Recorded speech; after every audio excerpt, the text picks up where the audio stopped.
Falar aqui sobre a dívida pública. A dívida pública é uma coisa que hoje está na evidência, né? Os países do mundo inteiro estão endividados, né? Todo mundo deve. Os principais países da Europa têm dívidas enormes. Os Estados Unidos sempre trabalhou com déficit público, com dívida pública alta. E cabe analisar aqui qual é a razão, finalmente, dessa misteriosa dívida pública. De misteriosa não tem nada. O endividamento é a necessidade de dinheiro. O Estado precisa financiar a sua operação e usa o sistema bancário, o sistema financeiro para esse financiamento. Isso vem se acumulando dentro do sistema atual, agora principalmente dentro do sistema capitalista, que tem um giro de capital muito grande e se faz necessário esse financiamento de uma dívida que vai se acumulando em função da própria depreciação do capital. O dinheiro trata-se de uma mercadoria privilegiada, porque aquele ciclo dinheiro, mercadoria e dinheiro, que é identificado inclusive pelo Karl Marx, no sistema financeiro ele tem uma outra lógica, um outro movimento.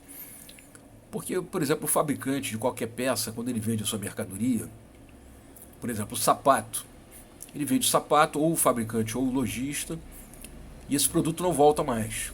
E assim vale para roupa, assim vale para automóvel, para eletrodoméstico, enfim, para qualquer fabricação, qualquer produto de bem de consumo, qualquer bem de consumo, ele é vendido, o seu produtor, o seu fabricante, ele não revê a mercadoria, ele recebe o dinheiro, a mercadoria vai embora. Já o dinheiro é uma mercadoria diferente, porque o banqueiro vende a sua mercadoria, que é o dinheiro, recebe ela de volta, integralmente, na crescida de juros.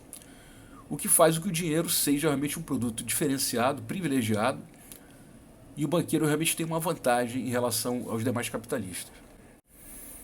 Então, devido ao próprio nível de consumo da humanidade, 7 bilhões de pessoas fazendo diversas operações por dia, qualquer operação de compra envolve dinheiro, direto ou indiretamente, tem que se fazer uma operação bancária.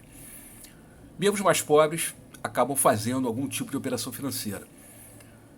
Então o somatório dessas operações é gigantesco, são bilhões de operações diariamente. O que faz com que o sistema financeiro seja um concentrador de operações, sendo o ponto-chave das operações do sistema produtivo. Então a própria ordem material, que é uma ordem de consumo, que é uma ordem de produtos descartáveis, até da própria alimentação, ela faz com que esse giro de mercadoria, esse giro de operações, faça uma superdimensão do banco, do sistema financeiro, que passa a ser um setor de muita vitalidade, muita importância, né, de muita presença no dia a dia da humanidade. Então, como eu falei, essa ordem material, que é uma ordem ainda de produtos descartáveis, de uma tecnologia pouco aplicada, vamos dizer assim, né? Você compra um sapato que dura um ano, uma camisa que dura um ano, dois. Então não temos produtos ainda de alta tecnologia, seja por motivo político ou por ausência de tecnologia mesmo, ou somatório dos dois. Então não existe assim uma durabilidade muito grande dos produtos de uma forma geral, o que obriga a uma reprodução de compra e venda, de uma insistência assim, nos produtos como compra e venda descartável. Então o volume de operações é muito grande. Então, para que se reduza o número de operações financeiras, né, é preciso também que se reduza o número de compra e venda. Então, dentro de uma ordem capitalista, você tem duas questões. Tem a mercadoria, o giro da mercadoria, que é o que produz o capital, e a expansão desse capital, que é o que gera o emprego. E, ao mesmo tempo, a necessidade de muita operação financeira para bancar esse giro de compra e venda de mercadoria. Dentro do capitalismo, o sistema financeiro sempre vai ser preponderante devido a essa depreciação do capital, devido à própria ordem da venda constante, do giro da mercadoria, do produto descartável, e dessa necessidade de se produzir e consumir insistentemente, de se ter um volume imenso de reprodução da produção e do consumo. A questão da dívida pública é porque o capital privado, ele sofre uma depreciação de matéria-prima, de instalações, isso é sabido. O capitalismo convive com isso. O próprio custo de armazenamento, custo de transporte é um custo do capitalista.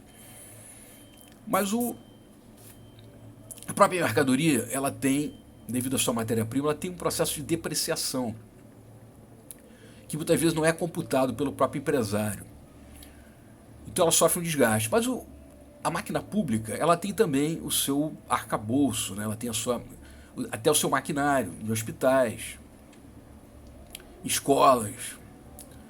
Ela tem toda uma aparelhagem que funciona também como uma forma de capital fixo. Ela tem instalações, né? A escola tem instalação, o hospital tem instalação, e toda a via pública, né? Todo o órgão público, né? A máquina pública, ela tem todo um processo de instalação de maquinário. Portanto, ela tem um capital que sofre um processo também de desgaste. E esse processo de desgaste, ele tem que ser recomposto. Ele tem que ser, depois de 5 anos, uma escola tem que passar por restaurações. E assim o hospital, e assim todo o organismo da máquina pública. Isso se faz necessário um financiamento. Eu acredito que aí, nesse ponto, quer dizer, do desgaste do capital da máquina pública, nasce então a dívida pública. Ela depois se multiplica pelos juros compostos, se multiplica pelas formas, né, de negociação de financiamento, pelos produtos que são feitos em termos de tipo de financiamento propriamente. Mas, inicialmente, eu acho que a dívida pública ela é a própria razão do desgaste do capital que está preso à nossa ordem material limitada, né? A gente não tem produtos que são de durabilidade infinita. A nossa matéria ainda tem um limite. E isso gera um desgaste, a depreciação e a necessidade de um financiamento desse desgaste. Então a dívida pública ela foi apontada já em 1600 na Inglaterra, né? Isso é uma coisa que vem de longa data. É uma coisa que é inerente à nossa ordem material. Mas uma forma de transacionar melhor essa dívida pública seria reduzir o desgaste de material, do capital fixo. De que maneira? Muita tecnologia. Se nós tivermos um mobiliário, um maquinário que tem uma super tecnologia e dure infinitamente, sem necessidade de reparo, de reposição, nós teremos aí um desgaste menor da depreciação, portanto, uma menor necessidade de financiamento. Isso é evidente que eu estou falando assim, muito a grosso modo, né?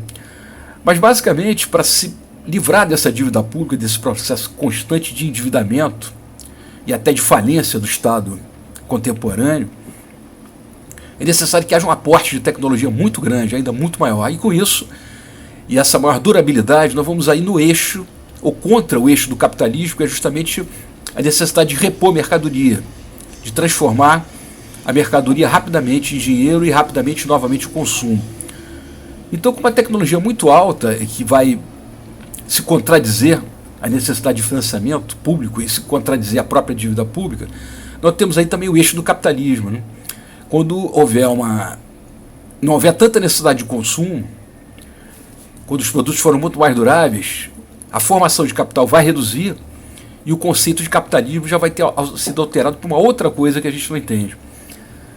Então, a forma de se conviver com essa dívida pública e tentar eliminar essa dívida pública é justamente aumentar o processo de qualidade dos produtos a nível de capital, a nível de capital fixo e a nível de qualidade das próprias mercadorias. Mas isso implica, inclusive, em superar ou começar a superar a ordem capitalista.